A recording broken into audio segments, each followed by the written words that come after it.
आज की इस वीडियो में आज मैं कक्षा 11वीं वाले विद्यार्थियों को गणित सब्जेक्ट के प्रश्नावली 2.3 के प्रश्नों को बताने वाला हूं। तो इससे पहले वाले वीडियो में मैंने इसके कुछ आधे प्रश्न जो है ना उसको कंप्लीट करा दिया था। जो बचा है उसको इस वीडियो में मैं पूरा कंप्लीट करा दूंगा। तो यहाँ पे देखो तीसरा प्रश्न क्या है। एक फलन एफ एक्स बराबर 2x-5 द्वारा परिभाषित है, निम्नलिखित के मान ज्ञात कीजिए। अब इन सभी के मान ज्ञात करना है। तो यहाँ पे 3 प्रश्न दिया हुआ है, F0, F7 और F-3 दिया हुआ है। तो चलो इनको हल करते हैं। तो यहाँ पे जो फलन दिया है उसको पहले हम यहाँ पे लिख लेते हैं। तो यहाँ पे फलन क्या दिया हुआ है, फलन दिया हुआ है एफ एक्स, एक मिनट, यहाँ पे लिखते हैं एफ एक्स बराबर, यहाँ पे 2x-5 दिया हुआ है। ठीक है, इसे हम एक समीकरण नाम दे देते हैं, पहला समीकरण। अब पहला समीकरण के लिए जब हल करेंगे तो यहाँ पे पहला समीकरण मतलब पहला प्रश्न के लिए हल करेंगे। तो पहला प्रश्न में क्या दिया हुआ है, पहला प्रश्न में दिया है F0 दिया है। F0 का मतलब क्या है, F0 का मतलब है fx। ध्यान देना ना, fx यहाँ पे f है, यहाँ भी f है, दोनों अगर कट जाएगा तो यहाँ पे बचे क्या, 0 और x। तो इसका मतलब ये कह रहा है कि हमें x के स्थान पे क्या रखना है, x के स्थान पे 0 रखना है, ये कह रहा है। तो x के स्थान पे 0 रखते हैं, तो समीकरण 1 में रखते हैं। तो यहाँ पे लिख लो समीकरण 1 में x बराबर 0 रखने पर। ठीक है, यहाँ पे कटा कैसे आपको पता चल गया, दोनों में f है, यहाँ भी f है, तो 0 और x बचेगा इस तरह से। तो इस तरह से ये कटा है, समझ में आ गया। यहाँ पे x के मान समीकरण 1 में रखेंगे। तो देखो समीकरण 1 क्या है, समीकरण 1 है f, x की जगह 0 रखेंगे तो यहाँ भी 0 आ जाएगा, बराबर यहाँ पे हो जाएगा 2 गुणित 0 माइनस यहाँ पे 5। इस तरह से आगे हल करते हैं तो ये दोनों गुणा होकर 0 ही प्राप्त होगा, और यहाँ पे क्या है -5। तो यहाँ पे F0 का मान कितना प्राप्त हो गया, -5। यही क्या है, इसका आंसर है। पहला प्रश्न समझ में आया। चलो इसका दूसरा देखते हैं।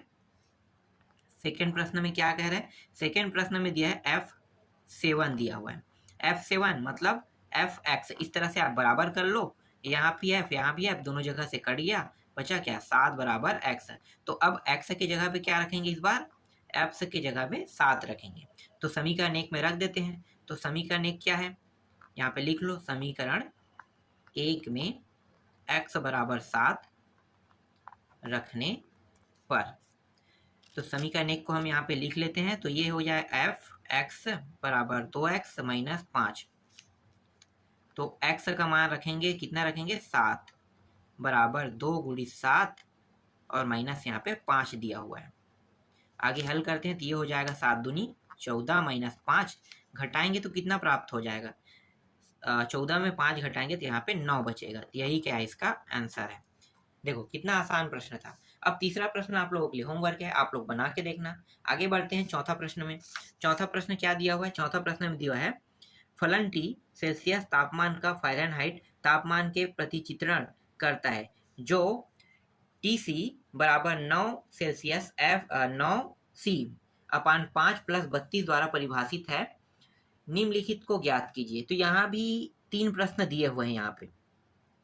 यहाँ पे टी के अंदर 0 दिया हुआ है, टी के बाद जो कोष्टक के अंदर है उसमें 28 दिया हुआ है, फिर टी के बाद जो कोष्टक उसमें -10 दिया हुआ है, और टी के साथ ये सभी गुणा के रूप में है ना।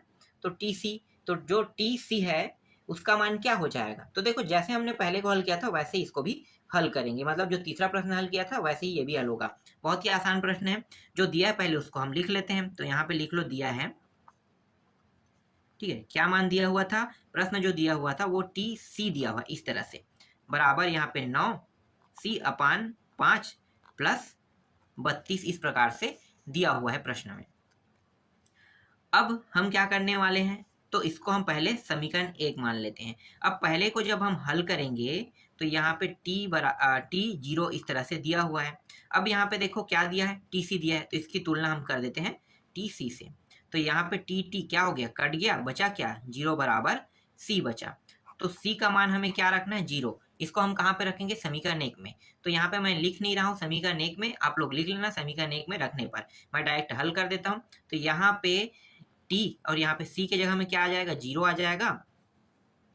फिर यहाँ पे देखो 9 है, C के साथ किसका गुणा होगा, 0 का, और यहाँ पे 5, और यहाँ पे प्लस दिया हुआ है, 32 दिया हुआ है। आगे हल करते हैं तो ये दोनों 0 बटा 5 और यहाँ पे 32। जीरो को अगर 5 से भाग देंगे तो कितना प्राप्त होगा, जीरो का जीरो प्राप्त होगा, और यहाँ पे 32। तो ये हो गया हमारा आंसर आ गया यहाँ पे 32। देखो कितना आसान प्रश्न था। देखने में भले ये टफ लगता है, लेकिन जब हम हल करते हैं तो ये बहुत ही आसान हो जाता है। ये आप लोग तो जानते होंगे ना, कई प्रश्न ऐसे हैं जिनको देखने में बहुत ही टफ लगता है, प्रश्न को ही देखोगे तो आप डर जाओगे, लेकिन हल करने में बहुत ही आसान होता है। इसके बाद हम दूसरा प्रश्न के लिए हल करते हैं। तो दूसरा प्रश्न में क्या दिया हुआ है, दूसरा प्रश्न में दिया है टी 28 दिया हुआ है, और हम इसकी तुलना करेंगे टी सी से। तो यहाँ भी टी कट गया, बचा क्या 28 बराबर सी। तो इस तरह से सी का मान प्राप्त हो गया 28। अब हम क्या करेंगे, समीकरण एक में इसका भी मान रखेंगे। समीकरण एक क्या है, समीकरण एक है टी सी, हम पूरा समीकरण एक को लिख लेते हैं ना, टी सी 9c, और ये रहा 5 प्लस यहाँ पे 32 दिया हुआ है। जहाँ पे सी है वहाँ पे हमें कितना रखना है, 28 रखना है। तो ये रहा 9 गुणित यहाँ पे हो गया 28 और बटे 5 प्लस यहाँ पे हो जाएगा, कितना हो जाएगा, यहाँ पे हो जाएगा प्लस 32। अब आगे इसको हल करते हैं। तो 9 गुणित अगर 28 करते हो तो ये हो जाता है 252 आता है, और नीचे में कितना है 5 है, प्लस ये रहा 32। अब नीचे में देखो, नीचे वाले जो मान है यहाँ पे कुछ नहीं, मतलब 1 है, तो इसके जो हर है वो बराबर नहीं है, तो हम क्या करेंगे, हर को बराबर करेंगे। इसको हम कहते हैं लघुत्तम, कहते हैं लघुत्तम विधि। तो हर को बराबर करने का तरीका क्या है, ये 1 है, इसका ऊपर नीचे दोनों को गुणा, और यहाँ पे जो नीचे में हर दिया इसका ऊपर नीचे दोनों में गुणा करते हैं, यही इसका ट्रिक है। तो यहाँ पे आ गया 252, और यहाँ पे 5 का 5 रहेगा, क्योंकि 1 के साथ गुणा करने पर वही मान प्राप्त होता है। लेकिन 5 के साथ गुणा करेंगे तो यहाँ पे हो जाएगा 5 गुणित 32, तो कितना हो जाएगा, 5 गुणित 32 करेंगे तो 5 दूनी 10 का 0 हो गया, 5 या 15, और ये 16, तो 160 आ गया यहाँ पे, और 5 एकम 5। अब देखो नीचे के दोनों मान बराबर हैं, ये दोनों, तो हम यहाँ पे लघुत्तम ले लेते हैं 5। ये हो गया 252 प्लस 160। आगे हल करते हैं तो ये हो जाएगा, इन दोनों को जोड़ देंगे, तो जोड़ेंगे कितना हो गया, ये हो जाएगा, एक सेकंड, ये हो गया 0 और 2, 2 आ जाएगा, 6 और 5 कितना होता है 11 का 1, हासिल आई 1, 3 और 1 4, तो यहाँ पे हो जाएगा 412/5 हो जाएगा, और यही क्या है, इसका आंसर है। ठीक, इस तरह से दूसरा प्रश्न भी बन गया। अब तीसरा प्रश्न आप लोगों के लिए होमवर्क है, और चौथा भी होमवर्क है। आप तीसरा और चौथा को तो बना लोगे ना, होमवर्क के रूप में दे रहा हूँ, बस क्या करना है आपको, जैसे मैंने किया था बस वैसे ही आपको भी करना है, और सिंपल से हल करके इसका आंसर लाना है। तो इस तरह से आप हल करोगे तो आपका आंसर 100% सही आएगा। ठीक है, तो आप लोग हल करके देखना, इसी प्रक्रिया का उपयोग करना, इस तरह से आपके आंसर आ जाएगा। यहाँ पे चौथा में थोड़ा बहुत डाउट हो सकता है आपको, मैं यहाँ पे आपको थोड़ा सा चौथा दिखा देता हूँ। चौथा में हम क्या करने वाले हैं, चलो इसको हल ही कर देते हैं। चौथा इसलिए आप लोगों के लिए डाउट हो सकता है क्योंकि यहाँ पे ना इस बार अलग तरीके से बताया गया। यहाँ पे टी सी का ही मान दिया हुआ है, कितना दिया है, 212 दिया है। ठीक है, टी सी का ही मान दिया है। इससे पहले वाले प्रश्न में क्या होता था कि जो टी सी जो है ना उसको टी के साथ कटाते थे, लेकिन इस बार हमें सी का मान ज्ञात करना है इसमें, तो ये कुछ अलग तरीके से हल होगा। तो यहाँ पे क्या दिया हुआ था, टी सी दिया हुआ था। पूरा प्रश्नों को लिख लेते हैं। समीकरण एक को, टी सी बराबर 9c/5 प्लस यहाँ पे 32 दिया हुआ है। तो देखो टी सी का मान क्या है, 212, तो यहाँ पे हम रख देते हैं। तो 212 कहाँ पे रहेगा, यहाँ पे रहेगा 212, ये हो गया 9c/5 प्लस ये रहा 32। इस तरह से ये 32 इसको इस साइड ले आते हैं तो क्या हो जाएगा, 212 के साथ घट जाएगा, और यहाँ पे बचेगा 9c/5 बचेगा। यहाँ पे घटाते हैं तो कितना प्राप्त होगा, घटाएंगे तो यहाँ पे 32 को घटा दो तो ये हो गया 0 हो गया, फिर ये हो जाएगा 11 में 3 गया तो 3 जाएगा कितना आएगा 9 8, ठीक है 8 3 11 8 हो जाएगा, और यहाँ पे 1 बचेगा क्योंकि हमने इससे हासिल लिया था, तो ये हो जाएगा 1, तो 180 आ गया। यहाँ पे 9c/5 हो गया। ये 5 जो है नीचे में है, तो हमें क्या करना है, यहाँ पे तिरिया गुणा हो जाएगा, ऊपर चला जाएगा। तो यहाँ पे 180 को गुणित करेगा 5, और यहाँ पे 9c। ठीक है, अब 9 जो है गुणा के रूप में इसके साथ, तो क्या होगा, ये भी तिरिया गुणा होकर नीचे हो जाएगा। जिस तरह से मान ऊपर जा सकता है उसी तरह से मान नीचे भी आ सकता है। तो 180 गुणित 5/9 बराबर यहाँ पे c अकेला हो गया, और यही हमें अकेला करना था। 9 का पहाड़ा पढ़ो, 9 एकम 9 दूनी 9 दूनी 18 और 9 शून्य, तो यहाँ पे आ गया 20 गुणित 5 बराबर C। 20 पंचे कितना होता है 100, तो यहाँ पे C का मान इस बार प्राप्त हुआ 100। तो देखो इस तरह से आपको हल करना है। तो इस प्रकार से ये चौथा प्रश्न भी पूरा कंप्लीट हो गया। अब आगे बढ़ते हैं पांचवा प्रश्न की ओर। पांचवा प्रश्न में क्या दिया हुआ है? पांचवा प्रश्न में यहाँ पे दिया हुआ है निम्नलिखित में से प्रत्येक फलन का परिसर ज्ञात कीजिए। यहाँ पे 3 प्रश्न दिया है, इन तीनों प्रश्नों में हमें प्रत्येक फलन का क्या ज्ञात करना है? परिसर ज्ञात करना है। तो चलो प्रश्न पहला को हल करते हैं। तो प्रश्न पहला क्या दिया है यहाँ पे देखो, प्रश्न पहला यहाँ पे है f(x) दिया हुआ है, बराबर दिया हुआ है 2 माइनस 3x। ये x जो है वो बिलोंग करता है किसके साथ? r के साथ। और ये x बड़ा है 0। ये कोई फालतू चीज नहीं है ना, इसका बहुत ही यूज है। आप लोग ध्यान से देखना कैसे हम हल करते हैं। अब यहाँ पे ये जो f(x) दिया हुआ है इसको हम मान लेते हैं y। हमेशा f(x) को y माना जाता है, और f(x) की जगह में अगर y दिया है तो आप लोग कंफ्यूज नहीं होना है आप लोगों को कि f(x) और y जो है दोनों जो मान है वो अलग अलग नहीं है, एक ही है। ठीक है, f(x) की जगह में y रख सकते, y की जगह में हम f(x) रख सकते हैं। तो इस तरह से f(x) की जगह में क्या रखेंगे? y। तो ये हो गया y और ये हो गया 2 माइनस 3x। इस तरह से हमें यहाँ पे क्या चाहिए? देखो यहाँ पे x बिलोंग कर रहा है, यहाँ भी x बिलोंग कर रहा है, इसका मतलब यहाँ पे x बिलोंग कर रहा है, यहाँ पे x बड़ा है 0 से, तो x की ही वैल्यू हमें चाहिए यहाँ पे। तो x की वैल्यू निकालने के लिए हम क्या करेंगे? हर मान को, जितना मान x के साथ में है वो सारे मान हम क्या करेंगे? y की तरफ हम ट्रांसफर कर देंगे। तो ट्रांसफर करते जाओ, तो ये हो गया y, ये साइड आके -2 हो जाएगा, बराबर यहाँ पे बचेगा 3x बचेगा। फिर यहाँ पे y -2 है, यहाँ पे 3 को हम लाएंगे तो क्या होगा? 3 जो है इसके साथ गुणा ग्रुप में, मतलब तिर्या गुणा ग्रुप में नीचे आ जाएगा। यहाँ पे बचेगा क्या? -x। अब मुझे यहाँ से माइनस को हटाना है, तो क्या होगा? हम माइनस को हटाएंगे यहाँ से, तो इन दोनों पदों को ध्यान से देखो, जिसमें प्लस रहेगा वो माइनस हो जाएगा, माइनस रहेगा वो प्लस हो जाएगा। तो यहाँ पे ये प्लस में है तो ये माइनस हो गया y, और ये माइनस में है तो ये हो जाएगा +2 हो जाएगा। यहाँ भी क्या होगा? यहाँ भी नीचे में भी चेंजेस होगा। नीचे में चेंजेस क्या होगा कि ये किस में है मान? ये मान प्लस में है, तो ये क्या, सॉरी एक ऊपर बस में हमें लगाना है, गुणा कर रहे हैं ऊपर में, नीचे में नहीं करते। सॉरी, यहाँ पे 3 जैसा है वैसा ही रहेगा ना, इसके साथ कोई भी डिफरेंस नहीं होगा। ठीक है, हमेशा गुणा होता है ऊपर के साथ, नीचे के साथ नहीं होता है। और यहाँ पे x अकेला हो जाएगा। तो यहाँ पे हमें x की वैल्यू क्या प्राप्त हुई? x की वैल्यू -y + 2/3 हमें प्राप्त हुआ। अब यहाँ पे देखो प्रश्न में यहाँ पे क्या दिया हुआ है?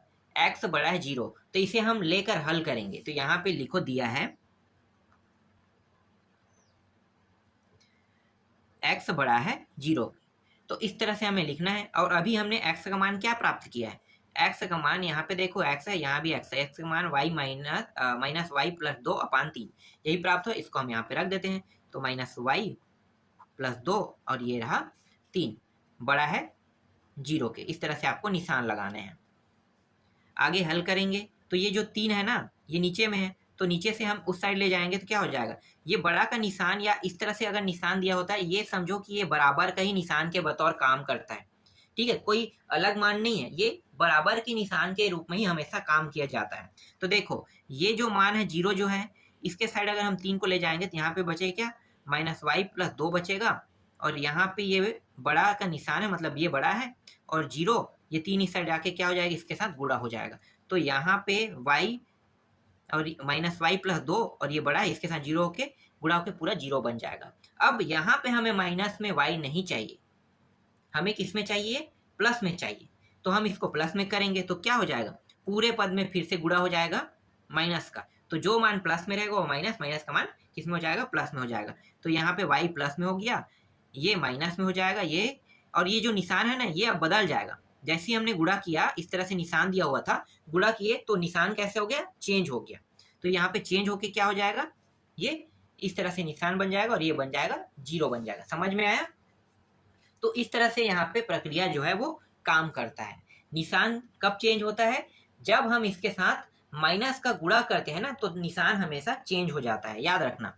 तो यहाँ पे जो ग्रेटर देन दिया हुआ था वो लेस देन बन गया। अब पहले ये बड़ा हुआ करता था, अब 0 बड़ा हो गया। निशान का मतलब तो यही है ना, y -2 से बड़ा कौन है? अब 0 है। तो इस तरह से निशान जो है वो चेंज होते रहता है। अब यहाँ पे मैं आपको एक चित्र बताना चाहूंगा ये निशान के बारे में, ठीक है?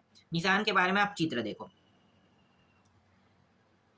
ये वाला जो है ये माइनस इन्फिनिटी है और ये वाला मान जो है वो प्लस इन्फिनिटी। इसके बीच में बहुत सारे अंक है, ये 0 है, ये प्लस वाला सीरीज है 1, 2 और 3।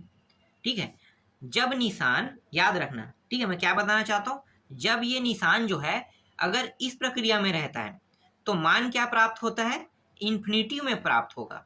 लेकिन निशान अगर चेंज हो जाता है, ध्यान देना, निशान अगर इस तरह से हो जाता है तो इसका जो मान आता है वो क्या प्राप्त होगा, माइनस इन्फिनिटी प्राप्त होगा। ध्यान देना, क्या प्राप्त होगा, माइनस इन्फिनिटी। ठीक है, समझ रहे हो मैं क्या बताना चाह रहा हूँ। मैं जो बताना चाह रहा हूँ वो ये है कि निशान अगर इस तरह से प्राप्त होता है, यहाँ पे देखो कौन से स्थिति में प्राप्त हो रहा है, इसी स्थिति में। अगर ये निशान इसी स्थिति में होता तो ये मान प्लस में होता और ऐसे प्राप्त होगा तो मान का उत्तर एक मान क्या रहेगा, माइनस में रहेगा। तो चलो अब आगे हल करते हैं, परिसर निकाल लेते हैं। तो अब आपको परिसर पता चल गया होगा, तो इसलिए यहाँ पे लिखो परिसर बराबर क्या होगा, देखो निशान कौन सी स्थिति में है, निशान जो है यहाँ पे इस प्रकार है, मतलब एक मान क्या हो गया, इन्फिनिटी में रहेगा और जो मान ये माइनस है अगर उस पर हम अगर भेजेंगे तो क्या हो जाएगा, प्लस में हो जाएगा ना। देखो अभी ये पूरा मैंने हल किया हूँ, चलो पूरा हल करते हैं। ये y हो गया, उसको उस पर भेज दो, माइनस को, -2 को, तो ये हो जाएगा यहाँ पे आके +2, इस तरह से ये हो जाएगा। तो मतलब y बड़ा है, y से बड़ा है कौन, 2। अब परिसर निकालो, इसलिए परिसर क्या हो जाएगा, परिसर का जो मान होगा वो होगा, यहाँ पे निशान को देखो, निशान का ये होता है इन्फिनिटी होता है और ये मान क्या है, 2 है। तो इस तरह से 2 यहाँ पे प्राप्त हो गया। इसको हम कैसे लिखते हैं, या ये y के लिए हम हल कर रहे हैं तो y अनुपात y, इस तरह से हम करते हैं। देखो यहाँ पे क्या है, y है ना, तो y अनुपात y बिलोंग करता है r के साथ, इस तरह से आपको करना है।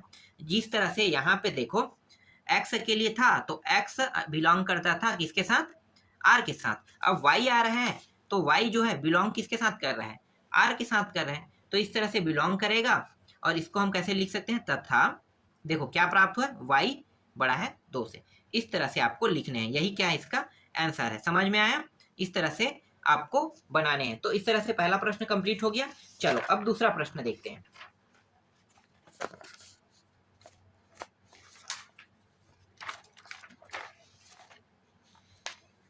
दूसरा प्रश्न में क्या दिया हुआ है, चलो एक मिनट यहाँ पे देख लेते हैं दूसरा प्रश्न। ठीक है, सेकंड प्रश्न क्या है, तो यहाँ पे प्रश्न में दिया हुआ है f(x) दिया हुआ है और बराबर दिया हुआ है x² प्लस 2x, एक वास्तविक संख्या है, कह रहे हैं वास्तविक संख्या है।